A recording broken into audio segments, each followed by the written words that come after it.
Melly's world turned upside down after his bond was denied. Today, a judge ruled that the Florida rapper must remain in custody until his retrial in September. He has been jailed for 6 years, accused of murdering WW Juvie and Sackhazer, too. Former friends in 2018. Melly and his family had hoped for his release, especially after his mother celebrated when one of the 6 charges was granted bond. We just still praying. I know. I said I would give. I'll keep everybody updated with what's happening. I know right now we're waiting. So basically, the judge is going to do, I guess, a written order. So we're just waiting, and that order can come any minute, or it could come tomorrow. I don't know. So we're just waiting. We're just waiting. So everybody just keep praying, keep having faith. Tessa, I've been crying too. It's been a long time coming, YNW Melly was granted bond on one of his 6 charges. After being held for 2,295 days without bond or a conviction, despite a prior mistrial, all signs pointed toward his release. However, prosecutors took a troubling step by making deals with his ex-girlfriend, complicating Melly's chances of freedom. Mariah Hamilton is spending her first day at the Broward County Jail. She has no arrest record until now. U.S. Border Patrol agents arrested her at Miami International Airport Monday after she arrived on an international flight. Court records show Hamilton was ordered to testify in Demon's first trial in 2023. When the judge offered Mariah freedom in exchange for testifying against Melly, she accepted immediately devastating news for YNW Melly. She posted on Facebook, thanking her supporters and accepting God's plan despite the situation. Authorities uncovered troubling evidence on Mariah's iCloud suggesting YNW Melly tried to coerce her into silence during the original trial, an act of witness tampering. This charge alone carries a life sentence, regardless of Melly's involvement in the deaths of Sackhazer and Juvie. State filing 6 new charges against Demons and 2 others who were allegedly involved. The charges include tampering with a witness, directing the activities of a criminal, solicitation or conspiracy to commit tampering, and unlawful use of a two-way communication device. Now, a couple of those charges actually carry a life in prison sentence if there's a conviction. The witness tampering charge is separate from the ongoing case regarding Juvie and Sackchazer's deaths. Because of the alleged tampering through jail phone calls, YNW Melly has been barred from using a phone for quite some time. The situation has become so severe that his mother, Jamie King, gave an interview exposing conditions at the county jail. My son has not been convicted of anything, and even other inmates that have been convicted or anything, they have the right to use a telephone. They have a right to be allowed to write letters to their loved ones, to receive their mail. They hold his mail. They don't give it to him. If the evidence showing Melly used jail phones for witness tampering is accurate, he could face a life sentence. Authorities must have strong proof, since restricting his phone access is illegal without solid cause. Things worsen as prosecutors then sought to collaborate with YNW Bortland to prevent another mistrial for Melly. They filed paperwork to try Melly and Bortland together in the upcoming trial for a particular reason. And you continue to try them together. It is to the benefit of the state to try them together, just more efficient. You don't have to do things again and again. Do it all at once, and also get a better chance of having them incriminate each other during the trial. It benefits the defense to sever it. That way they can point the finger at each other and get away with it. So this is what's going on. But I don't think it should be automatically severed because the state is seeking a penalty for Melly, because it's only the penalty phase of the trial that would be different, not the guilt phase. The guilt phase is the same. They're both capital crimes. We're seeking the penalty on one, not the other, but that goes into the second part of the trial, the penalty phase, only if Melly is found guilty. If WW Bortland is innocent, there's no way he'd willingly sit next to WW Melly and accept a life sentence without fighting back. It's more likely he'll turn on Melly and tell the truth. What many don't realize is that Melly's lawyers already attempted this tactic with YNW Bortland during the first trial, which is why the two haven't spoken since. Those were his lies. Courtroom Henry shows up at Memorial Hospital, Miramar.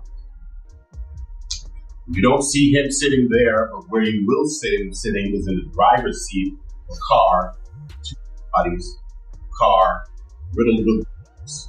When he shows up with a change of clothing, change of shirt, powder residue on his hands, evidencing that he had discharged a firearm. And he lies. He lies about where the incident occurred. He lies about how it occurred. And he lies about not having the phone. I think it was Miss Bradley herself who said, everybody has a phone in the pocket, not Portland Henry.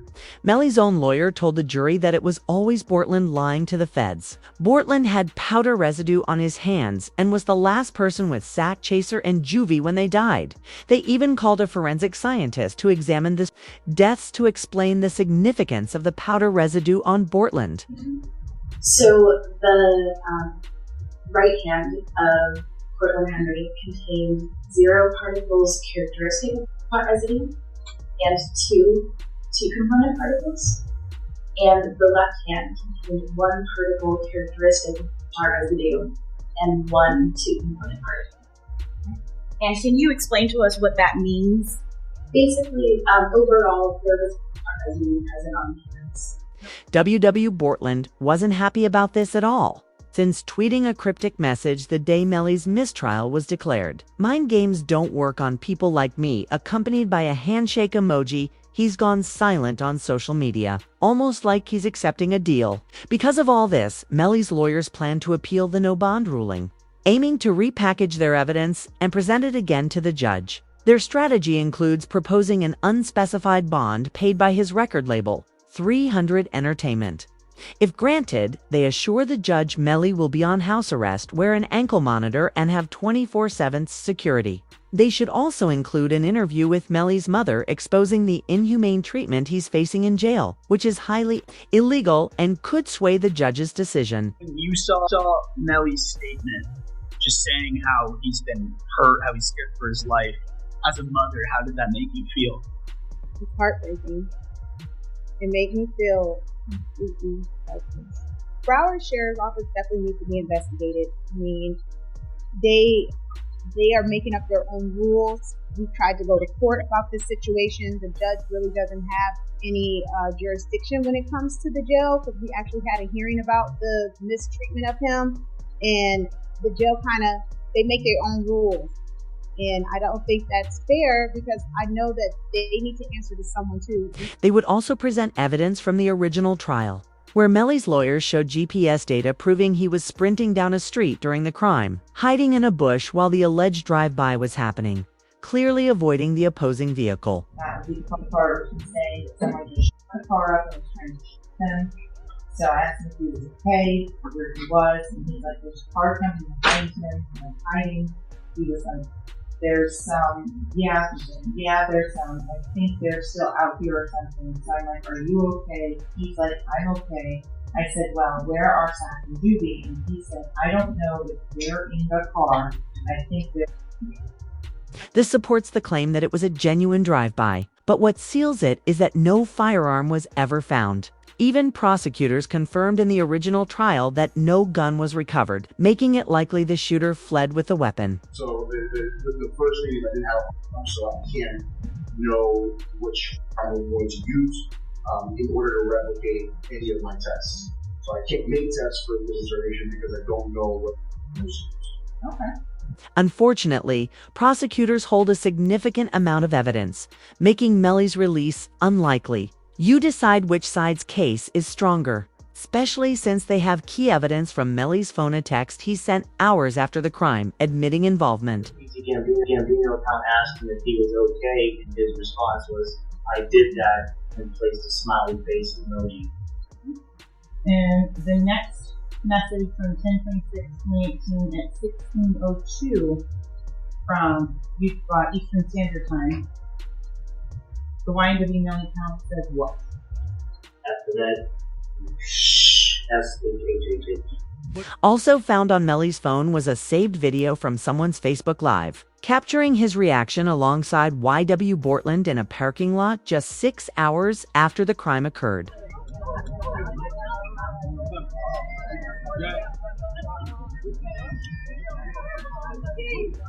Melly still turned regardless of what happened this early morning.